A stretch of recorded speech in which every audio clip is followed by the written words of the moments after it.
नमस्कार फ्रेंड्स, वृषभ राशि वाले जातकों के लिए अप्रैल 2024 किस प्रकार से रहने वाला है, आज इस वीडियो में आपको पूरी जानकारी देने वाला हूं। वृष राशि में बुध जो है वह द्वितीय भाव का स्वामी और पंचम भाव का स्वामी हो जाता है और यह वक्री होने वाला है।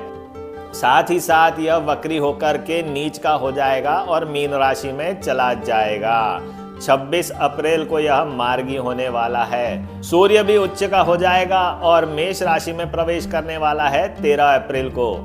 मंगल जो है वह 24 अप्रैल को मीन राशि में जाएगा और शुक्र जो है वह 25 अप्रैल को मेष में जाने वाला है। तो इस प्रकार से ग्रहों के परिवर्तन होने वाले हैं और इन सभी ग्रहों के किस प्रकार से परिणाम मिलने वाले हैं वृष राशि वाले जातकों के लिए, यही आज के इस वीडियो में मैं बताने जा रहा हूँ।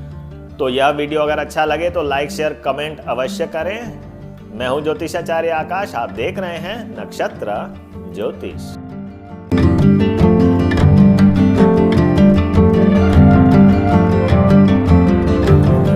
ओम गंग गणपतिये नमः। जी हाँ, चलिए शुरुआत करते हैं। वृषभ राशि वाले जातकों के लिए अप्रैल महीना किस प्रकार से रहने वाला है, आज मैं आपको पूरी जानकारी देने वाला हूं। तो वृषभ राशि अप्रैल 2024। सर्वप्रथम तो बात करते हैं कि गोचर किस प्रकार का है, वह आप यहीं देख सकते हैं। वृष राशि वाले जातकों का चंद्रमा जो है वह 2 नंबर पे होगा। ठीक है, गोचर वर्तमान समय में देखिए यह 1 अप्रैल की स्थिति बता रहे हैं। तो 1 अप्रैल में आप देखिए सूर्य जो है यह मीन राशि में है। शुक्र जो राशि स्वामी है वह भी मीन राशि में है, वह उच्च के हो गए हैं। ठीक है, बुध जो है वह मेष में गोचर कर रहा है, गुरु भी मेष में गोचर कर रहा है। मंगल और शनि यह कुंभ में है। तो स्लो मूविंग प्लैनेट्स तो ज़्यादा परिवर्तन कुछ नहीं करने वाले, परंतु फास्ट मूविंग प्लैनेट्स का बहुत सारा गोचर में परिवर्तन होने वाला है। तो गोचर की स्थिति एक बार देख लेते हैं कि अप्रैल में क्या क्या होने वाला है। वैसे भी बुध की स्थिति बहुत ज़्यादा बदलने वाली है, तो ध्यान रखना है अपने को कि बुध जो है आप देखिए वृष राशि में द्वितीय भाव का स्वामी हो जाता है, साथ ही साथ पंचम का स्वामी भी हो जाता है। पंचम में केतु बैठा ही हुआ है, तो हमें ध्यान रखना है कि इसकी गोचर की स्थिति किस प्रकार से है। देखिए, एक बात का ध्यान रखें कि जो मैं बता रहा हूँ वह मेरा जो ज्ञान है ज्योतिष का, जो 20-25 सालों से मैं जो कार्य कर रहा हूँ ज्योतिष का, उसके हिसाब से जो परिणाम होते हैं वह मैं बताता हूँ। किसी को यह बात सही लगे नहीं लगे तो कुछ नहीं कह सकते, और यह नहीं कह सकता कि मैं जो कह रहा हूँ वही सही है, क्योंकि दुनिया में बहुत ज्ञान अपार भरा पड़ा है। मुझसे भी कई ज्ञानी लोग हैं और मुझे तो जितना आता है वह मैं भगवान गणेश जी की कृपा से आपको बताता हूँ। ठीक है, तो बुध का गोचर क्या रहेगा भाई। देखिए, ये 2 अप्रैल को यह हो जाएगा वक्री हो जाएगा बुध। वक्री यानी कि यह उल्टा जाता हुआ प्रतीत होने लगेगा हमें। ठीक है, और अभी जैसे ये देखिए यहाँ पे अभी मेष में है, तो यह आगे जाने की बजाय उल्टा जाने लगेगा।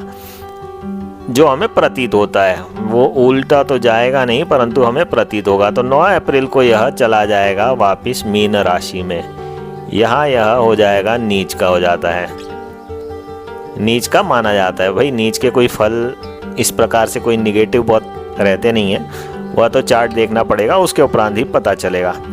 और 26 अप्रैल को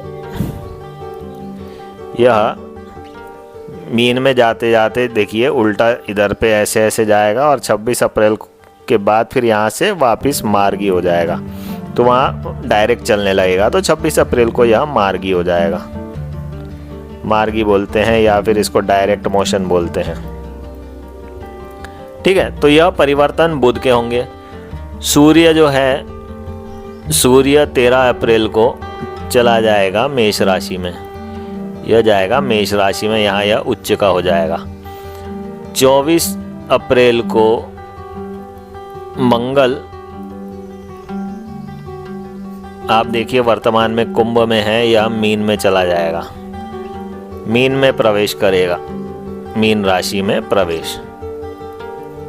और शुक्र जो है वह 25 अप्रैल को, शुक्र देखिए मीन में है तो यहाँ से मेष में जाएगा। 25 अप्रैल को शुक्र मेष में जाएगा। तो यह तो ग्रहों की स्थिति है जो परिवर्तन होने वाली है अप्रैल में। अब आइए देखेंगे आगे कि गोचर किस प्रकार से देखा जाता है और गोचर कैसा है।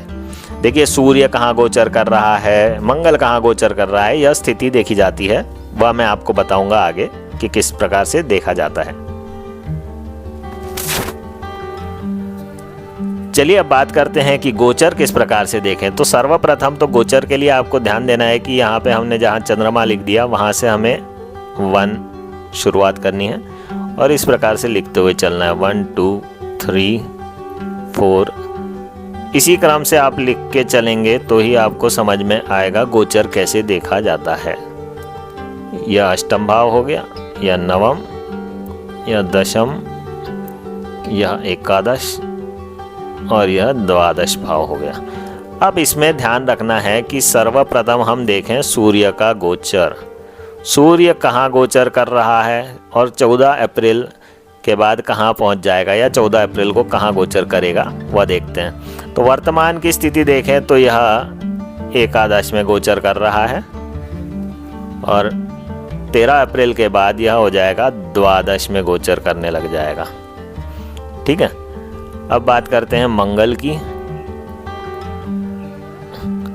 मंगल वर्तमान में दशम में गोचर कर रहा है और यह 25 अप्रैल के बाद या 25 अप्रैल को यह गोचर करेगा, मीन में चला जाएगा तो 11 हो जाएगा। बुध की स्थिति देखें तो बुध वर्तमान में मेष में है तो मेष यानी कि 12 हो गया। फिर यह जब 9 अप्रैल को आ जाएगा मीन में तो यह हो जाएगा 11। ठीक है, और शुक्र की स्थिति देख लेते हैं। शुक्र जो राशि स्वामी है वर्तमान में चल रहा है 11 में और यह 25 अप्रैल को हो जाएगा मेष में जाएगा तो यह हो जाएगा 12। तो यह गोचर की स्थिति है सूर्य, मंगल, बुध और शुक्र की। क्योंकि यह फास्ट मूविंग प्लैनेट्स है तो इनका इम्पैक्ट ज़्यादा पड़ता है मासिक राशिफल पे। और साथ ही साथ अगर आपकी महादशा या अंतरदशा सूर्य, मंगल, बुध या शुक्र में से किसी की भी चल रही है तो जो मैं फल बताने जा रहा हूँ उनके फल होने की संभावनाएं अत्यधिक रहेगी। अब आगे बात करते हैं कि सूर्य किस प्रकार के परिणाम देने वाला है। अब देखते हैं कि सूर्य क्या परिणाम देगा। लिख देते हैं भाई यहाँ पे सूर्य। अब सूर्य यहाँ पे आप देखें कि भाई 4th हाउस का लॉर्ड हो गया और 11th में बैठा हुआ है। तो जहाँ बैठा रहेगा उसको आप सबसे पहले लिखेंगे और जहाँ का लॉर्डशिप है उसको बाद में लिखेंगे। तो इसने क्या कर दिया भाई 11 और 4 को एक्टिवेट कर दिया। 11 और 4 किस प्रकार से फल देने वाले हैं। तो सबसे पहले तो यह वाहन योग बनाएगा। वाहन योग बनते हैं यानी कि आपको वाहन की प्राप्ति की संभावनाएं बनेंगी। सूर्य है तो हो सकता है आप लाल कलर की या फिर ऑरेंज कलर की कोई ना कोई गाड़ी खरीदें। ठीक है, माता से सुख मिलेगा या गृहस्थ सुख अच्छा रहेगा। तो माता से सुख में यह हो सकता है कि भाई माता जी आपको कुछ ना कुछ जमीन जायदाद दान दे दें, या गृहस्थ सुख यह रहता है कि आप अपने घर में सुखी जीवन व्यतीत करें। ठीक है, तो यह परिणाम तो सूर्य के प्राप्त होने वाले हैं। जमीन जायदाद तो मिलेगी, बड़े भाई से भी अच्छे संबंध बने रहेंगे। 11th हाउस बड़े भाई का होता है तो वहाँ से भी आपको अच्छा सुख मिलेगा, बड़े भाई से भी अच्छे संबंध रहेंगे। ठीक है, और यह जो है 4 और 11 भाव जब एक्टिवेट होते हैं तो यह पढ़ाई लिखाई में अच्छा मन लगेगा, पढ़ाई लिखाई बढ़िया चलती रहेगी, शिक्षा ग्रहण करने का बढ़िया समय है। तो यह ज़्यादा हानिकारक समय नहीं है, बिल्कुल आपके लिए सुखी समय माना जाएगा। अब देखते हैं कि भैया 13 अप्रैल को गोचर करेगा तो 14 अप्रैल से आपको फल मिलने लग जाएंगे जब ये चला जाएगा मेष में। तो अब मेष में चला जाएगा तो भैया ये हो जाएगा 12 और 4। तो 12 और 4 हाउस जब एक्टिवेट हो जाते हैं तो यह कोई खास रिजल्ट नहीं देने वाले हैं, या स्टैग्नेंसी दे देते हैं एक तरीके से कि यथास्थिति बनाए रखते हैं, ठीक है ना। और पढ़ाई लिखाई में मन तो लगा रहेगा, हॉस्पिटलाइजेशन की भी संभावनाएं मतलब रहती है ऐसे में, पर वो 6 और 8 के साथ कनेक्टिविटी नहीं है। तो इसको यह कह सकते हैं कि यात्राएं हो सकती है या फिर इन्वेस्टमेंट हो सकता है ज़मीन जायदाद में, ठीक है। तो यह सब संभावनाएं सूर्य के हो सकती है वृषभ राशि वाले जातकों के लिए। तो जिन्हें आप अपनी पर्सनल कुंडली दिखानी है तो वह मुझसे संपर्क कर सकते हैं। वीडियो अच्छा लगे तो लाइक, शेयर और कमेंट अवश्य करें। आगे हम बात करेंगे कि मंगल के किस प्रकार के परिणाम प्राप्त होने वाले हैं।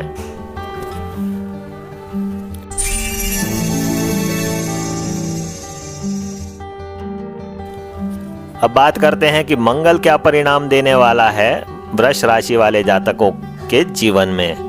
तो मंगल देखिए यहाँ पे हो जाता है सप्तम का लॉर्ड हो जाता है और द्वादश भाव का लॉर्ड हो जाता है। बैठा शनि के साथ है फिलहाल तो 10th में, यानी कि बहुत बढ़िया राजयोग तो बना ही रहा है। ओपोनेंट्स के ऊपर तो आप ही भारी पड़ रहे हैं। तो देखें कि यह 10th को एक्टिवेट कर दिया, इसने 7 को एक्टिवेट कर दिया और 12 को एक्टिवेट कर दिया। तो यह भाव एक्टिवेट हो चुके हैं आपकी कुंडली के अनुसार, वृष राशि वाले जातकों के कुंडली के अनुसार। तो जब यह भाव एक्टिवेट होंगे तो आपको नेम एंड फेम मिलेगी फॉरेन में। नेम एंड फेम, द्वादश का भी संबंध हो गया ना, तो यह फॉरेन में आपको नेम एंड फेम देगा, ठीक है। 7 और 12 भी है तो आपके ऑपोजिशन में भी अच्छे बड़े बड़े लोग रहेंगे, यानी कि आपके प्रतिकूल इन्वायरमेंट क्रिएट करने वाले लोग रहेंगे, ठीक है। और साथ ही साथ 10 और 12 है तो यह फाइनेंस के लिए तो अच्छा ही रहता है, इसको बुरा नहीं मानते। व्यापार वगैरह के लिए भी यह ठीक ठाक समय है, स्टैग्नेंट रहेगा, कोई बहुत ज़्यादा लाभ वाली स्थिति नहीं बनेगी, क्योंकि जब तक के 2, 6 और 11 भाव नहीं जुड़ते हैं तो बहुत अत्यधिक लाभ की आप अपेक्षा ना करें तो अच्छा रहेगा। फिर भी 10, 7 और 12 यह इन्वेस्टमेंट भी दिखाते हैं। तो मंगल इन्वेस्टमेंट कहाँ करवाएगा भाई, कारक जिस चीज़ का है वो वैसे ही करवाएगा। और यहाँ आप देखिए शनि के साथ बैठा है तो हो सकता है कि आयरन एंड स्टील इंडस्ट्री में आप इन्वेस्ट करें या फिर मशीनरी में इन्वेस्टमेंट करें। खासकर से जो इंडस्ट्रियलिस्ट है तो वो मशीनरी में इन्वेस्ट करने की संभावनाएं बनाते हैं, ठीक है। तो यह भी इनके लिए कोई बहुत बुरा समय नहीं है, ठीक ठाक ही समय रहेगा। अब बात करते हैं कि भाई 24 तारीख को जब यह परिवर्तन करेगा तो क्या देने वाला है। अब 24 अप्रैल को यह चला जाएगा मीन में, चला जाएगा तो एकादश हो जाएगा एक्टिवेट, और फिर साथ ही साथ 7 और 12 एक्टिवेट रहेगा। तो अब 7, 12 और 11 एक्टिवेटेड हैं, तो इसमें तो 7 और 11 यह क्या करेगा, विवाह करवाने की संभावनाएं बिल्कुल बढ़ा देगा। यह विवाह करवा सकता है, संतान भी दे सकता है। भाई 7 मतलब आपकी वाइफ के लिए रहता है, और अगर कहीं ना कहीं 2 भी एक्टिवेट हो गया तो भाई सामने वाला बिल्कुल संतान प्राप्ति के योग तो बन ही सकते हैं, इस बात का ध्यान रखें।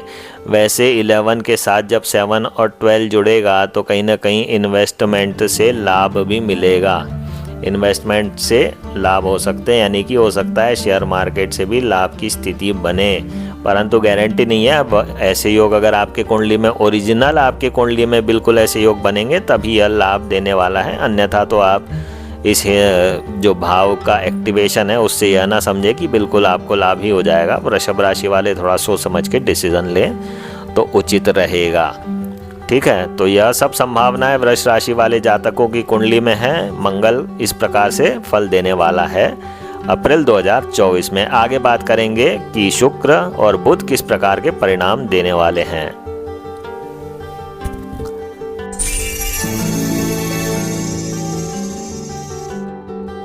अब बात करते हैं कि बुध किस प्रकार के परिणाम देने वाला है। भाई सबसे ज़्यादा मूवमेंट जो हो रहा है यह बुध का ही तो होने वाला है। अब बीच में वक्री हो जाएगा, फिर मार्गी हो जाएगा, राशि परिवर्तन करने वाला है। अब आप देखिए बुध कहाँ कहाँ का स्वामी है। बुध बैठा हुआ है 12th हाउस में फिलहाल, तो 12th हाउस एक्टिवेटेड है और साथ ही साथ यह 2nd और 5th का भी लॉर्ड है, तो यह भाव एक्टिवेट हो गए हैं।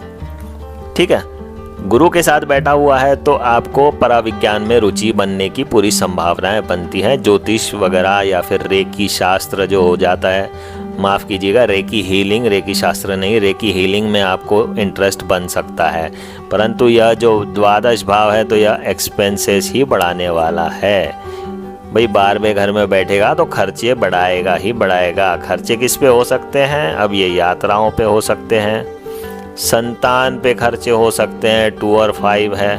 कई लोगों को IVF करवाने में भी बहुत खर्चा करना पड़ता है। IVF सिंपल तो है नहीं, अब 2, 5 और 12 है तो भाई कहीं ना कहीं IVF में भी वह इन्वेस्ट करना ही पड़ता है।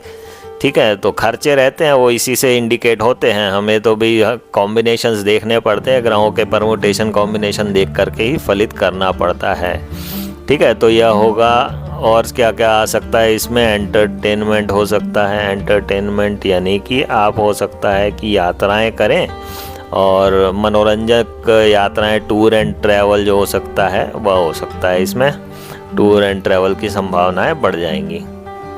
तो इस प्रकार से बुध प्रभाव देने वाला है। अब जब ये 9 तारीख को, 9 अप्रैल को यह आ जाएगा 11th हाउस के साथ कनेक्ट हो जाएगा, मीन में चला जाएगा, है ना। नीच का हो जाता है परंतु कोई उससे दिक्कत नहीं है। नीच का हो भी गया तो शुक्र भी तो साथ में बैठा हुआ है, तो यह हो जाएगा। 11 को एक्टिवेट कर दिया, 2 को एक्टिवेट कर दिया और 5 को एक्टिवेट कर दिया, यानी कि कुंडली में संतान योग बिल्कुल बने हुए हैं।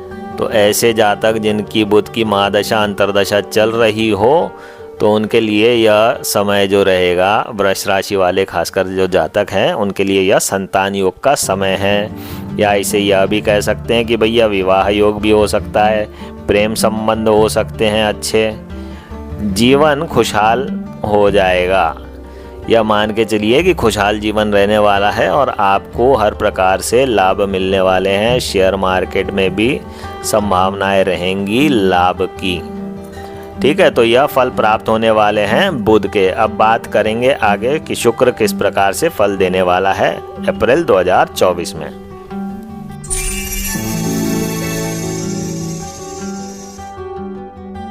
अब बात करते हैं कि शुक्र किस प्रकार के परिणाम देगा। शुक्र यहाँ राशि स्वामी हो जाता है, साथ ही साथ यह 6ठे का भी लॉर्ड हो जाएगा। अब फिलहाल तो वर्तमान समय में यह एकादश भाव में है और 1 और 6 को एक्टिवेट किया हुआ है। 1, 6 के साथ जब एक एकादश भाव एक्टिवेट हो जाए तो यह आपको फाइनेंशियल गेन्स देगा, फाइनेंशियल सक्सेस देगा, प्रमोशन देगा। बहुत अच्छा समय रहेगा और आप इंजॉय करेंगे अपने समय को। एग्ज़ाम्स में आपको सफलता मिलने वाली है। कोई से भी आप एग्ज़ाम दोगे तो उसमें आपके चांसेस बहुत अच्छे रहेंगे, सफलता मिलने के चांसेस बहुत बढ़िया रहेंगे। आप एनिमीज़ पे भारी पड़ने वाले हो, यह समय आपके लिए एनिमीज़ के ऊपर भी भारी पड़ने का समय है, तो बहुत अच्छा है। एनिमीज़ पर प्रभावी रहेंगे आप। लिटिगेशन वगैरह के बारे में तो खैर नहीं कह सकते, परंतु यह सफलता वाला समय रहने वाला है। अब शुक्र जो है यह 25 को चला जाएगा मेष में। 25 अप्रैल को जब यह मेष में चला जाएगा, मेष राशि में, तो एक्टिवेट कौन कौन से भाव हो जाएंगे? तो यह देखिए 12 एक्टिवेट हो जाएगा और 1 और 6 रहेगा। तो यह क्या करेगा? पति पत्नी में सेपरेशन, पति पत्नी सेपरेशन करवा सकता है। अगर विवाद की स्थिति बनी हुई है तो सेपरेशन होगा, अगर आपकी वृष राशि है तो। साथ ही साथ आपको हॉस्पिटलाइजेशन हो सकता है, इस बात का ध्यान रखें। हॉस्पिटलाइजेशन की संभावनाएं हैं। शुक्र जनित रोग हो सकते हैं, यूरिन प्रॉब्लम हो सकता है, यूरिन प्रॉब्लम्स हो सकते हैं, तो इन बातों का आपको ध्यान रखना है। शुगर से रिलेटेड या हार्मोन से रिलेटेड प्रॉब्लम्स हो सकते हैं। तो यदि पूरी जानकारी दर्शकों, आपको यह जानकारी अगर अच्छी लगी तो लाइक, शेयर और कमेंट अवश्य करें। और आप मुझसे संपर्क करना चाहते हैं तो यह नंबर दिया हुआ है 9827374626। आपको रत्न रुद्राक्ष चाहिए तो भी आप मुझसे संपर्क कर सकते हैं। आपको रत्न रुद्राक्ष चाहिए तो आप हमसे संपर्क कर सकते हैं और जो भी आपको मिलेगा सब ओरिजिनल मिलेगा। ऑथेंटिक रत्न रुद्राक्ष ही हमारे पास प्राप्त होंगे। आज के लिए इतना ही प्रिय दर्शकों। जय भारत। आप सभी का वीडियो देखने के लिए बहुत बहुत धन्यवाद।